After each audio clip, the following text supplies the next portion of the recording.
terima kasih Viola. Nah, anak-anak, hari ini kita belajar dengan tema berkomunikasi dengan Tuhan. Nah, Bapak mau sampaikan dulu tujuan dari kita mempelajari materi ini, yaitu supaya kita dapat menjelaskan makna doa dalam kehidupan umat Kristen. Yang kedua, agar kita dapat memahami makna doa Bapa Kami sebagai doa yang mencerminkan perilaku kehidupan kita sehari-hari. Yang ketiga, kita dapat menyebutkan contoh-contoh doa dalam kehidupan sehari-hari, baik itu di gereja, di sekolah, bahkan di rumah. Yang keempat, supaya kalian bisa dapat menuliskan sebuah doa pribadi. Dan yang terakhir, yang kelima, yaitu kalian dapat mencontohkan sebuah doa yang baik dan benar. Nah, pada pelajaran 5 ini hendak menjelaskan tentang makna doa dalam kekristenan dan bagaimana sikap doa yang baik tanpa harus menjadikan doa itu sebagai sebuah aturan yang baku. Sebab dalam kekristenan, doa adalah sarana berkomunikasi manusia dengan Tuhan.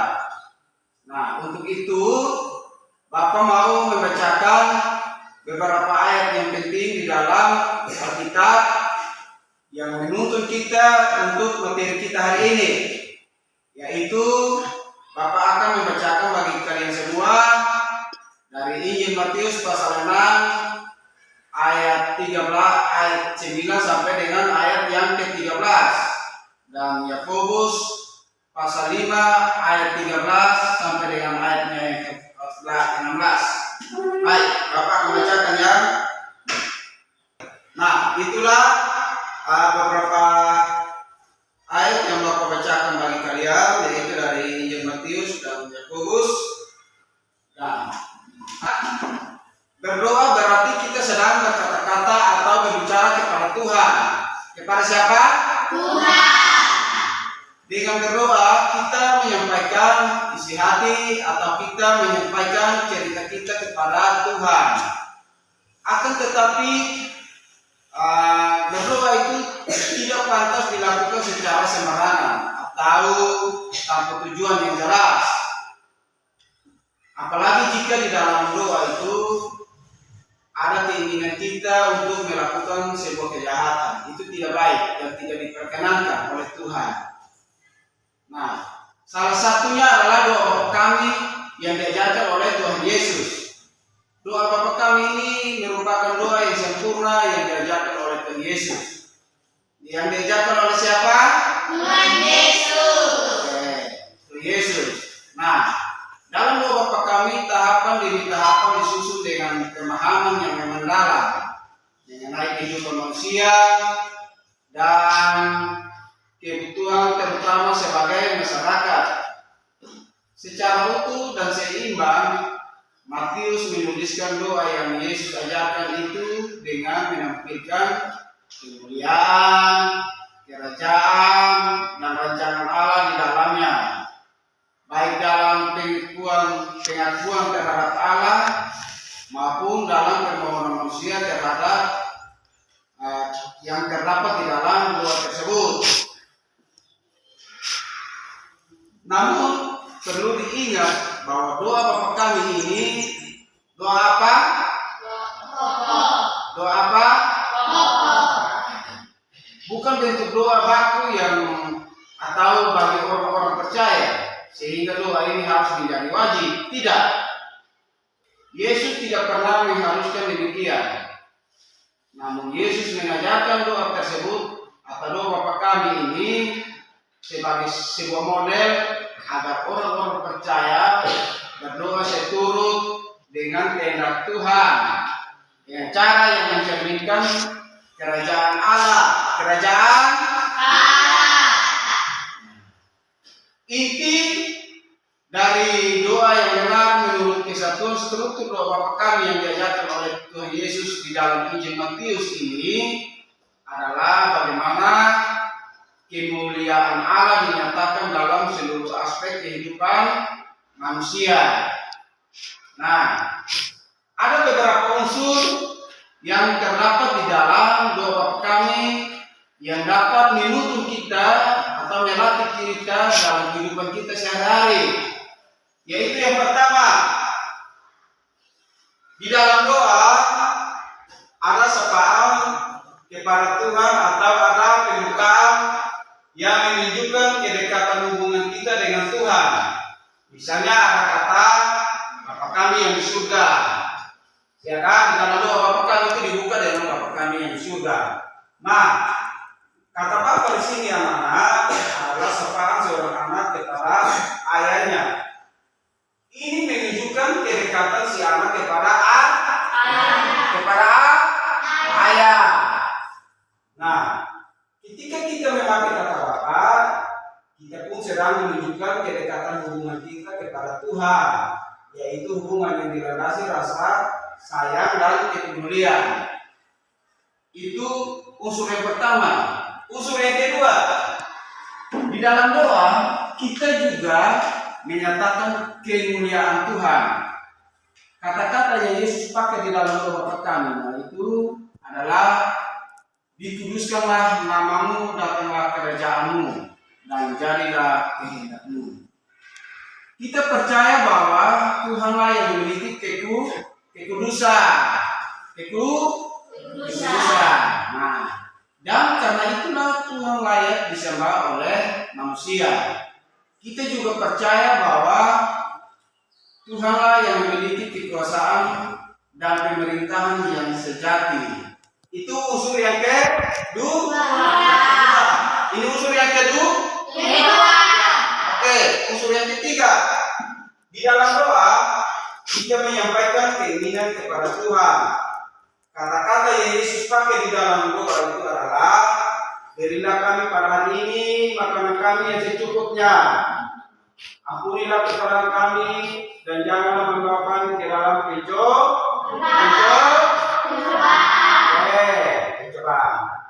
Kita meminta kepada Allah untuk memberikan makanan sebagai kebutuhan kita.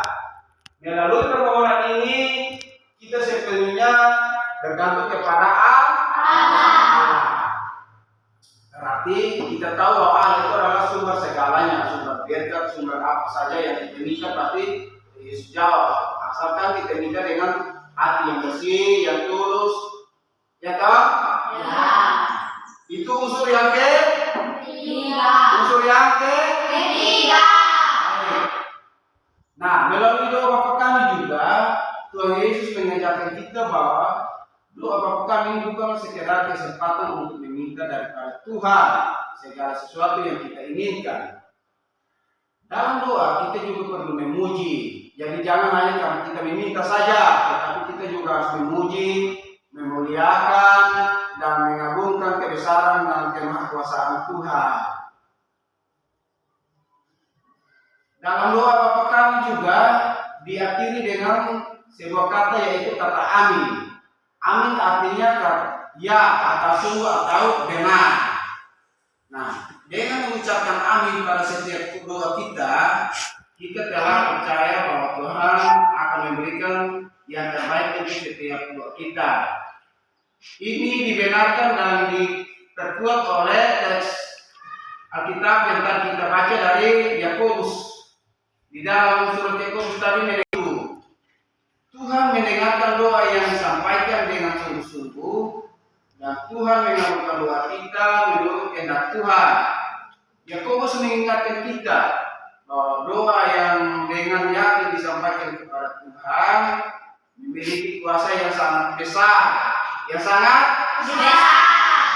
Karena itu kita harus melatih diri kita untuk berdoa yang baik dan benar kepada Tuhan. Siapa? Tuhan. Nah, anak-anak, Alkitab tidak mengharuskan sebuah cara tertentu tentang sikap berdoa. Alkitab tidak mengharuskan sebuah cara tentang sikap berdoa. Akan tetapi kita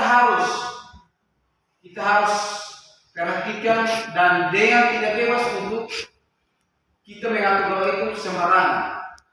Karena itu ada beberapa hal yang penting yang perlu kita ketahui tentang sikap berdoa dalam kekristenan, ada beberapa hal, yaitu yang pertama, hendaklah kamu tidak memamerkan sikapmu berdoa di tempat umum untuk tujuan menunjukkan diri atau agar lebih terlihat saleh. Sebagai pembanding, Yesus Kristus dalam teks Matius pasal 6 ayat 6 tadi mengingatkan kita dengan berkata, tetapi jika engkau berdoa di dalam kamarmu dan tutuplah pintu dan berdoalah kepada Bapamu yang ada di tempat yang tersembunyi. Maka Bapamu melihat di tempat yang tersembunyi akan membalas kepadamu. Itu yang pertama. Yang kedua, hendaklah kita rendah hati di hadapan Tuhan ketika kita berdoa. Ketika kita berkata-kata dalam doa atau berdoa, sebaiknya tidak perlu menunjukkan diri atau memuji-muji diri. Tuhan sudah mengetahui sepenuhnya. Karena itu tanpa memuji diri pun Tuhan mengetahui kebaikan kita. Atau hal-hal apa saja yang kita inginkan. Nah, itu unsur atau hal yang kedua. Yang ketiga, tekunlah berdoa, tetapi bukanlah berdoa yang berulang-ulang. Berdoa secara tekun tidak sama dengan berdoa berulang-ulang atau bertele-tele. Berdoa secara tekun maksudnya kita tetap berdoa baik dalam hal keadaan senang maupun susah. Berdoa berulang-ulang sama dengan doa yang bertele-tele, tidak jelas arah tujuannya, sehingga orang yang mendengarkan doa dan berdoa bersama kita tidak mengerti maksud doa yang disampaikan kepada Tuhan. Nah, untuk itu kita diminta untuk tekun berdoa agar selalu ingat kepada Tuhan dan tidak mudah jatuh dalam pencobaan. Yang keempat, di dalam Alkitab ada beberapa contoh sikap badan dalam berdoa. Misalnya, kita berdoa dalam keadaan berdiri, atau menghadap ke langit, atau ada juga yang merapatkan diri ke tanah, ada juga yang bersujud dan lain-lain. Namun, anak-anak harus perlu perhatikan bahwa sikap badan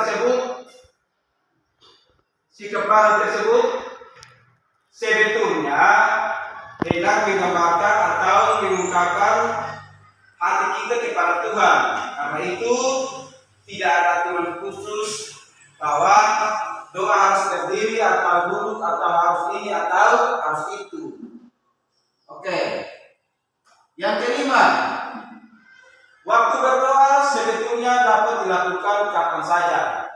Selain di dalam ibadah yang kita lakukan di gereja, kita juga dapat berdoa pada waktu yang kita tentukan sendiri. Waktu-waktu yang kita tentukan sendiri.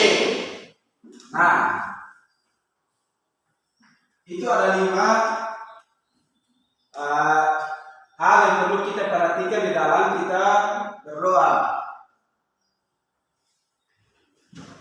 Baik, sekarang apa saja yang disampaikan saat berdoa? Yang pertama, terus yang kedua, yang ketiga, yang keempat. Oke, ada 4 poin yang Bapak sempat sampaikan di sini tentang hal yang disampaikan saat kita berdoa.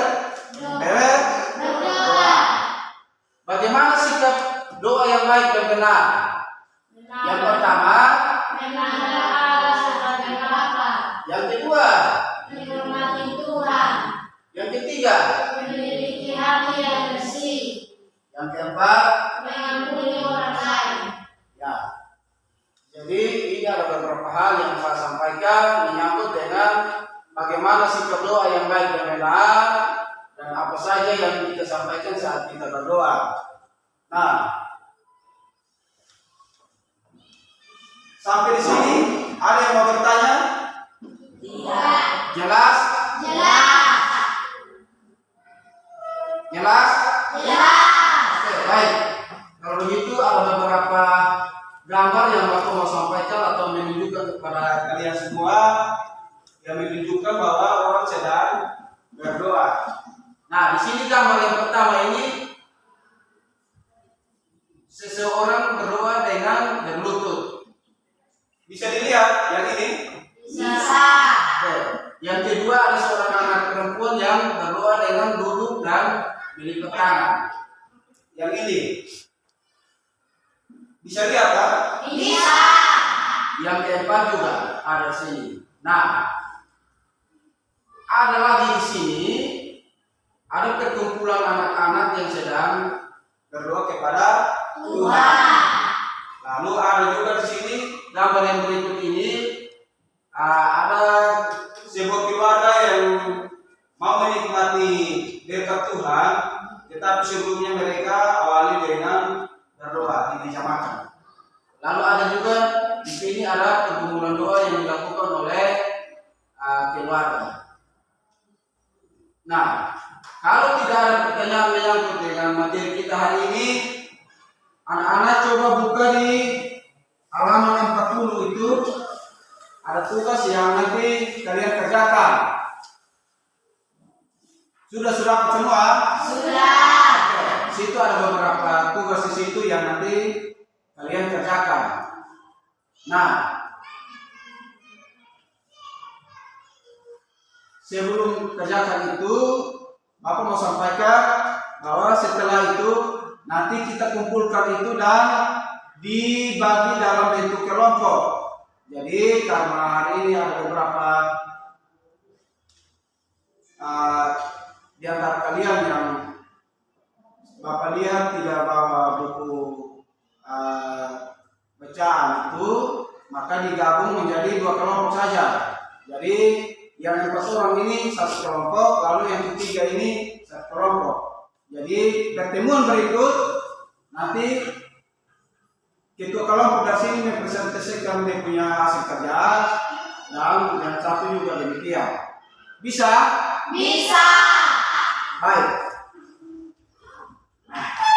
Sebelum kita akhiri kegiatan kita hari ini, Bapak mau menyampaikan dulu kesimpulan dari materi kita hari ini, yaitu doa adalah nafas kehidupan orang percaya. Tanpa doa, hidup seorang akan terasa hampa. Nah, doa di sini adalah berkomunikasi kepada Tuhan untuk menyampaikan segala isi hati kita berupa keluh kesah, kebahagiaan, keinginan dan harapan. Dan percayalah Tuhan mendengar dan menjawab doa kita menurut hidup Tuhan dan kasih sayang Tuhan kepada kita. Nah, anak-anak, tadi kita awali kegiatan kita hari ini dengan doa, maka Bapak minta lagi kesediaan dari kalian salah satu untuk menutup kegiatan kita hari ini dengan doa.